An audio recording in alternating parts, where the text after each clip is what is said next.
একজন ইমানদার বান্দা যখন মারা যাবে, মারা যাওয়ার পর তাকে কবরের মধ্যে মোট সেই ব্যক্তি 10টি নিয়ামত ভোগ করবে। 1 নাম্বার, যখন সেই ব্যক্তি কবরের 3টি প্রশ্নের উত্তর দিতে পারবে, 3টি প্রশ্নের উত্তর দেওয়ার পর আল্লাহ তাআলা বলবেন, কদ সাদ্দাকাতা আবদি, আমার বান্দা সত্য কথা বলেছে। ওয়া আফরিশু লাহু মিন ফিরাশিল জান্নাহ, আমার বান্দার কবরের মধ্যে জান্নাতের বিছানা বিছিয়ে দাও। ওয়াফতাহু লাহু বাবান ইলাল জান্নাহ, আমার বান্দার কবরের দিকে জান্নাতের দিকে একটা দরজা খুলে দাও, যাতে করে জান্নাতের সুগন্ধ আমার বান্দার কবরের মধ্যে আসতে পারে। 5 নাম্বার বলবেন, ওয়াল বিসুহু মিনাল জান্নাহ, আমার বান্দার শরীরের মধ্যে জান্নাতের পোশাক পরিধান করিয়ে দাও।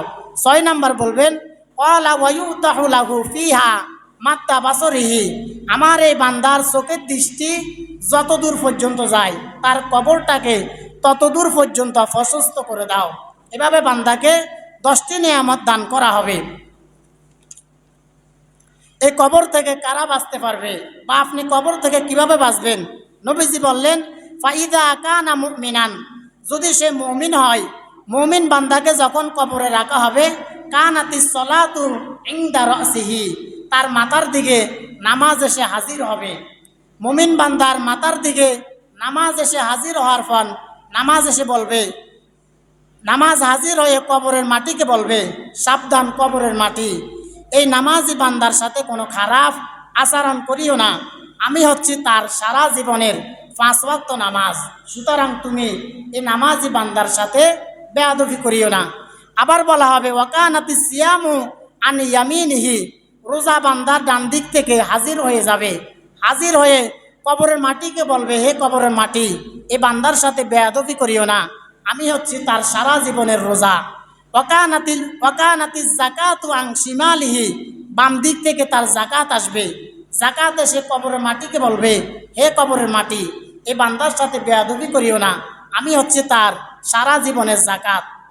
ওয়াকানা ফিউলুল খায়রাতি মিনাস সাদাকাতি ওয়াস সিলাতি ওয়াল মারুফি ওয়াল ইহসানি ইলান নাসি ইনদা রিজলাইহি, তার পায়ের দিক থেকে অন্যান্য আমল, দান সদকা এবং অন্যান্য সকল আমলগুলো পায়ের দিক থেকে কবরের মাটিকে সাবধান করবে। এভাবে আপনি যখন কবরে যাবেন, আপনি যখন কবরের প্রশ্নগুলো জবাব দিতে পারবেন, তখন কবরের মাটিকে আপনার আমলগুলো এসে বাধা দিবে। কবর শাস্তি থেকে বাঁচার জন্য নবীজি বললেন, তোমরা 3টি আমল করো। 1 নাম্বার, নামাজ এবং ইসলামের যে মৌলিক বিষয়গুলো রয়েছে সেইগুলোকে তোমরা যথাযথভাবে পালন করো। 2 নাম্বার, রাতের বেলায় ঘুমানোর আগে সূরাতুল মুলক পড়ে, সূরাতুল মুলক তেলাওয়াত করে তারপর ঘুমিয়ে যাও। নবীজি বললেন, যে ব্যক্তি রাতের বেলায় ঘুমানোর আগে সূরাতুল মুলক পড়ে ঘুমায়, আল্লাহ তাআলা তার কবরের মধ্যে শাস্তি থেকে তাকে বাঁচিয়ে দেন। সুবহানাল্লাহ।